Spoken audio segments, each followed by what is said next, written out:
How's it going, guys? Vaibhav here and welcome to a video talking about the Xiaomi Redmi K40 series. This was a very exciting piece of kit that I wanted to cover on the channel, and with this now officially launched, I thought I'd make this video going over everything you need to know about the K40, the K40 Pro, as well as the K40 Pro Plus. So let's start off with all of the similarities because, believe it or not, there are quite a few, and one of the biggest ones is of course that display. The display on the front of the K40 series is a 120Hz E4 Samsung AMOLED panel, which has an A+ DisplayMate rating and HDR10+ support, as well as a peak brightness of up to 1300 nits. But it only gets better here because this is a 120Hz refresh rate panel, as well as one of the first, if not the first panel on a smartphone with a 360Hz touch sampling rate. That extra touch sampling rate of course means you're gonna get even smoother video game playback,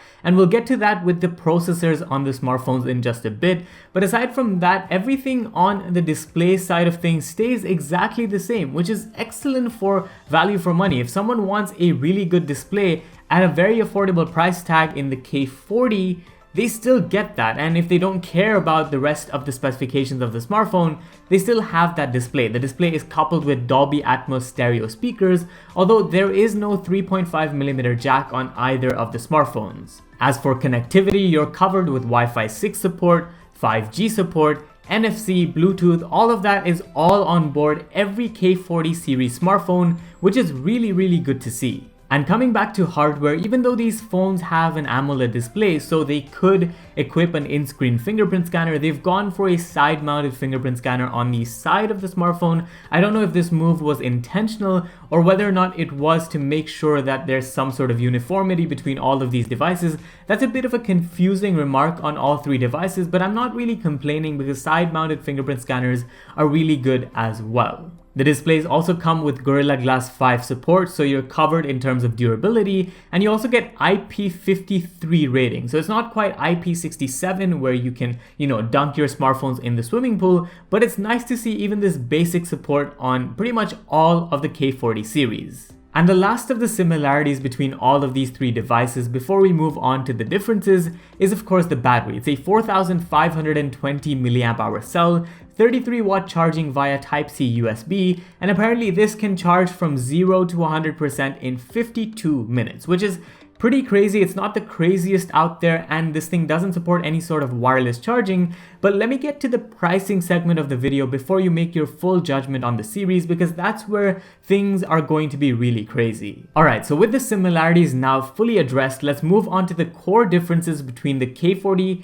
the K40 Pro, as well as the K40 Pro Plus. I think the simplest one to start off with is the processor. The processor on the K40 is the Qualcomm Snapdragon 870 processor. This is none other than the Qualcomm Snapdragon 865 processor of last year, just a bit rebranded and rebadged with a 7nm process, and it's the Qualcomm Snapdragon 870. Now, it's still very much more powerful than any mid-tier processor that you can find, especially for the K40's price tag, but it's not quite up there when you compare it with the K40 Pro and the K40 Pro Plus, which rocks the Qualcomm Snapdragon 888 processor. This is a 5nm processor, akin to pretty much every single flagship we've seen this year, so it's gonna compete with all of the rest, whether it's the Mi 11, the Samsung Galaxy S21 series, etc. That processing difference though is still pardonable because the K40 is priced in China, currently available for pre-order with 6GB of RAM and 128GB of storage. The storage is UFS 3.1, which is absolutely phenomenal to see once again.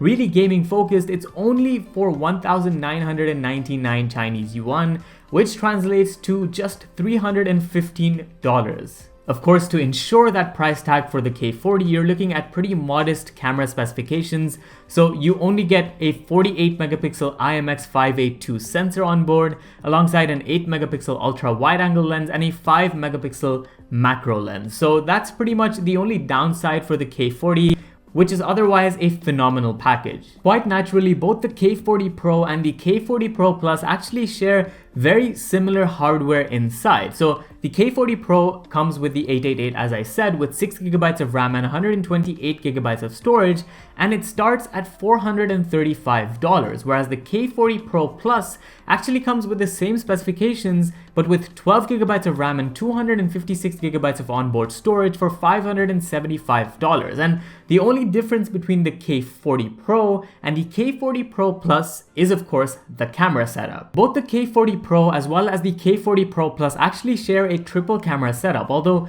with the K40 Pro, you're looking at a 64 megapixel primary camera setup versus a 108 megapixel primary sensor on the K40 Pro Plus.